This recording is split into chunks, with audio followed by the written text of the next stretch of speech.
సనాతన ధర్మకి జై. మనకు ధర్మశాస్త్రము సనాతన ధర్మం ఏం చెప్తుందంటే ధర్మో రక్షతి రక్షిత. ఈ యొక్క వాక్యం మాత్రమే మనలో నింపిండ్రు. కానీ అధర్మస్య రక్షతో హింసః అంటే ఏ రోజైతే ధర్మానికి హాని కలుగుతుందో ఆ రోజు హింస కూడా చెయ్యొచ్చు అనేటువంటిది మనకు పురాణ ఇతిహాసాలు చేస్తున్నాయి. అంతేకాకుండా ఈ సనాతన ధర్మానికి ఏ రోజైతే హాని జరుగుతుందో ఆ రోజు దేశంలో ఉపద్రవం సృష్టిస్తుందనేటువంటి మన యొక్క ధర్మం.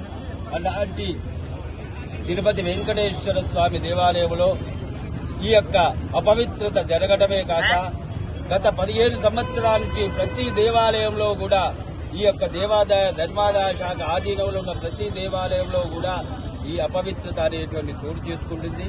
కనుక హిందువులకు సనాతనమైనటువంటి ధర్మాచరణలందరికీ కూడా నేను మనవి చేసేది ఏంటంటే దేవాదాయ ధర్మాదాయ శాఖను రద్దు చేసి సనాతన ధర్మం అనేటువంటిది ఒక బోర్డును ఏర్పాటు చేసి మన సనాతన ధర్మాన్ని కాపాడవలసిందిగా కోరుతూ ఈ రోజు ఈ యొక్క విశ్వ హిందూ పరిషత్ యొక్క ఆధ్వర్యంలో జరిగినటువంటి యొక్క ధర్నాలో ఈ యొక్క వరంగల్ కలెక్టర్ గారికి ఆ యొక్క వినతి పత్రం సమర్పిస్తూ ఈ దేవాదాయ ధర్మాదాయ శాఖని రద్దు చేయడమే కాకుండా యావత్ భారతదేశం మీద సనాతన బోర్డు ఏ విధంగానైతే తురుకలో వక్ఫ్ బోర్డు ఉన్నదో అలానే మనకు సనాతన బోర్డు అనేటువంటి ఏర్పాటు చేయవలసిందిగా కోరుకుంటూ. సార్, ఇక్కడ వెంకటేశ్వర స్వామి సన్నిధిలోని అందరూ అత్యంత ఇష్టపడే లడ్డూ విషయంలో జంతువులోంచి తీయబడ్డ కొవ్వు వాడారని సాక్షాత్తు ఏపీ ముఖ్యమంత్రి చంద్రబాబు నాయుడు దీన్ని స్పష్టం చేశారు. హిందూ అర్చకులుగా మీరేమంటారు? అయ్యా, ఏ దేవాలయంలోనైనా కూడా హిందూ దేవాలయాల్లో ఏ రోజైతే ఎండోమెంట్ వచ్చిందో అటువంటి దేవాలయంలో అర్చకుడనేటువంటి వాడు కేవలం అక్కడ సేవకుడుగానే ఉంటున్నాడే కానీ అక్కడ అర్చకునికి ఎలాంటి అధికారాలు ఇవ్వటం లేదు. ఈ యొక్క దేవాదాయ ధర్మాదాయ శాఖ వాడు ఎవరికి ఇస్తే వారు తెచ్చిన ప్రసాదాన్ని మేము నైవేద్యం పెట్టాలి కానీ దాన్ని మీరు రుచి చూడటం అనేటువంటిది కూడా ధర్మశాస్త్రంలో ఉండదు.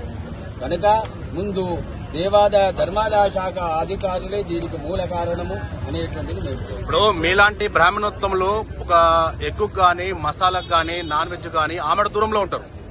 మరి ఇక్కడ తప్పిదం అనేది లడ్డూ విషయంలో అది కూడా జంతువుల నుంచి తీసిన కొవ్వుని వాడడం అనేది ఇది ఎంత క్షమించరాని నేరం ఇది. దేవాలయములో 4 రకాలు ఉంటుంది. అర్చక, పాచక, పరిచారక అనేటువంటిది ఉంటుందండి. అదేవిధంగా పాకశాస్త్రం చేసేటువంటి వాడు ఉంటాడు. అంటే దేవునికి కావలసిన నైవేద్యాలను వండేటువంటి వాడు ఉంటాడు. అటువంటి వాళ్లను భయభ్రాంతులకు గురి చేసి ఈ యొక్క దేవాదాయ ధర్మాదాయ శాఖ మరియు దానికి ఉండే ధర్మకర్తలు వారిని భయపెట్టి ఈ యొక్క ప్రవగండ చేసిందనేటువంటిది నా యొక్క అభిమానము. కనుక దీంట్లో అర్చకులది మాత్రం ఎలాంటి తప్పు లేదు. ఇది నిస్సంకోచంగా మేము చెప్తాం.